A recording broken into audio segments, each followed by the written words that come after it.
ओम शांति। आपका प्रश्न है 14 माना 14 तारीख का वरदान समझना है। वरदान है अपनी संपूर्ण स्टेज द्वारा सर्व प्रकार की अधीनता समाप्त करने वाले प्रकृति जीत भव। उत्तर है,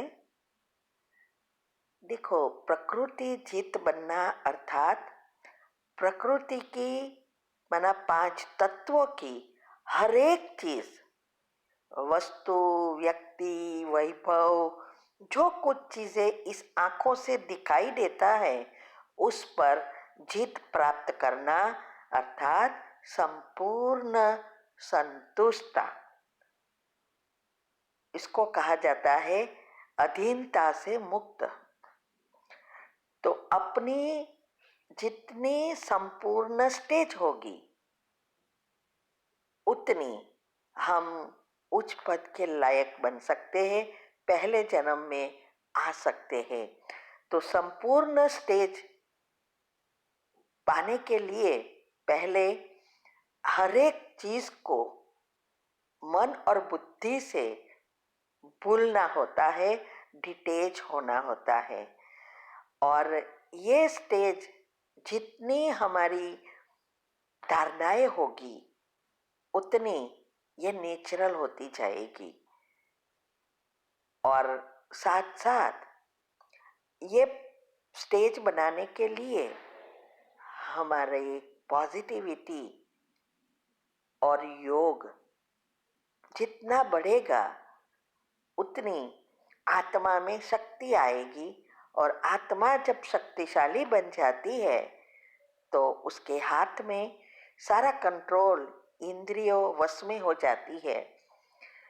फिर वो जो कहे वही इंद्रियों करती है।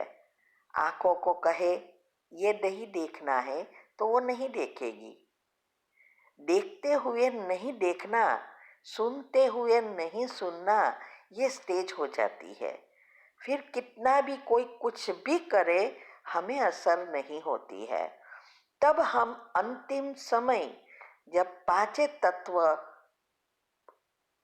अब अंत में जब 5 तत्व उछलते हैं, माना जब विनाश का समय होता है तो वही आत्मा जो ऐसी स्टेज वाली है वही आत्मा अंतमति सो गति कर सकती है, क्योंकि हलचल की कोई असर नहीं होगी और वो योग में बैठकर अपना शरीर छोड़ सकेगी।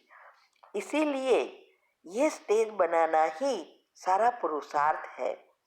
हम जब ज्ञान में आते हैं तो 33 करोड़ आत्माएं ज्ञान जितना ग्रहण करती उस अनुसार स्वर्ग में तो आ जाते हैं, पासपोर्ट मिल गया। लेकिन अभी वीजा लेना, उसके लिए अच्छी कमाई के लिए पढ़ना, ये पुरुषार्थ है। तो वो तीव्र पुरुषार्थ जब करते करते अच्छी रीति पढ़ते हैं और अवस्था ये बनाते हैं, वही पहले जन्म में आ सकते हैं। इसीलिए जितना हम योग करते जाएंगे, हमारे सारे चक्र पॉजिटिव बनते जाएंगे, तो जब हमारा अनाहत चक्र जो प्रेम से जुड़ा है वो न्यूट्रल बैलेंस हो जाता है, तब हमारी सुषुम्ना नाड़ी एक्टिव होती है और हमारा कनेक्शन नेचुरल बाबा से माना परमात्मा से जुड़ा हुआ होता है। तो वो शक्तियाँ आती ही रहती है। तो उसके लिए बाबा ने बताया कि ये 3 चीज साथ में, रूहानियत का अर्थ है रूह माना आत्मा के नियम अनुसार चलने से हम आत्मिक स्थिति में रहते हैं। तो हमारे सारी चाल चलन, चेहरे, वाणी, व्यवहार सब में रूहानियत माना ये आत्मिक भाव, दया, प्रेम, गुण, सब गुण हमारे एक्टिव हो जाते हैं और नेचुरल दिखाई देते हैं। उसको सदा रुहाब माना इस आत्मा के नशा, रूह माना आत्मा, तो उसका गौरव, उसका नशा, तो परमात्मा का भी ईश्वरीय नशा जिसको कहते हैं वो चढ़ा रहेगा। और वही आत्मा रहम दिल माना निस्वार्थ सेवा। जब हमारा अनाहत चक्र बैलेंस होता है तो ये प्रेम से जुड़ा ये चक्र वो बैलेंस होने से प्रेम स्वार्थी के बदले निस्वार्थ बन जाता है। फिर मेरा सिर्फ परिवार नहीं, मेरे परिवार के लिए करूं ये नहीं, सारा विश्व हमारा है। और वसुदेव कुटुंब में आने वाली आत्माओं का भाव ऐसे हो जाता है। फिर मेरे पिता बीमार है, मेरे पति बीमार है, उसके लिए मुझे ये करना है, मेरे साथ सामने वाला ऐसा करता है, उसको अच्छा करना है, नहीं, उसके लिए फिर सब समान हो जाते हैं। और उसकी सारे दिन की जो भी दिनचर्या मनचर्या है उसमें भी बैलेंस होकर उसका योग पावरफुल होगा, वो सेवा भी कर सकेंगे, ये सब नेचुरल होता जाएगा। इसीलिए बाबा कहते हैं कि ये तीनों गुण प्रत्यक्ष होंगे। जैसे मैंने कहा ना, चाल चलन चेहरों वाणी व्यवहार सब में हमारे गुण झलकते होंगे। अभी दुनिया में सभी के अवगुण बाहर दिखाई दे रहे हैं, उसकी जगह हमारे गुण एक्टिव हो जाएंगे। दया करुणा प्रेम, ये सब नेचुरल होता जाएगा। इसीलिए उसका चेहरा वो दिखाई देगा, क्योंकि हमारा चेहरा ही हमारे अंदर का दर्पण है। अंदर क्या चलता है वो आपका चेहरा बताता है। तो जब हम पॉजिटिव बन जाते हैं, नेचुरल पॉजिटिविटी हो जाती है, तो हमारा चेहरा ही कहता है कि ये एक श्रेष्ठ महान आत्मा है। और ये सब बातों को अच्छी रीति जितना हम मनन करेंगे उतनी हमारी ये स्टेज बनेगी। इसलिए हम हमेशा कहते हैं कि यूट्यूब पर रखी हुई सब बातें राज है। जब आपको इस राजों को जानने का इंटरेस्ट बढ़ता है तो समझो आपका पुरुषार्थ आगे बढ़ रहा है, तीव्र हो रहा है।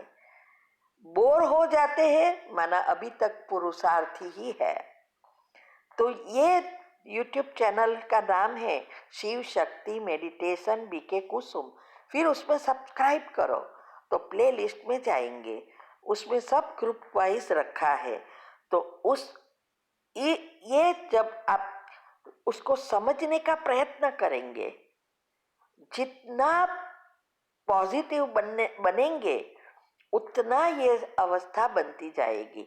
और इसके लिए पहली स्टेज मनन चिंतन और मंथन, ये स्टेज फाउंडेशन है। और हमारा ओरा भी पावरफुल हो जाएगा।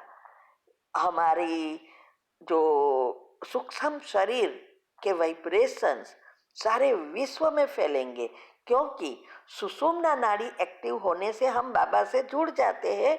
हमारी एनर्जी उनके साथ जुड़ी हुई है और विश्व तक पहुंचती है, और वही लाइट हाउस माइट हाउस बन जाते हैं। इसीलिए बाबा ने यही बताया कि प्रकृति जीत जो होंगे वो सभी बातों से नितेज होंगे। और ये सारा पुरुषार्थ इसका ही है। ये जो रेस है आध्यात्मिक रेस, वो भी इसके लिए ही है, पहले जन्म में आने के लिए। इसीलिए हमें हमारी रूहानियत नेचुरल बनानी है, हमारे गुणों को एक्टिव करना है। ठीक है। ओम शांति।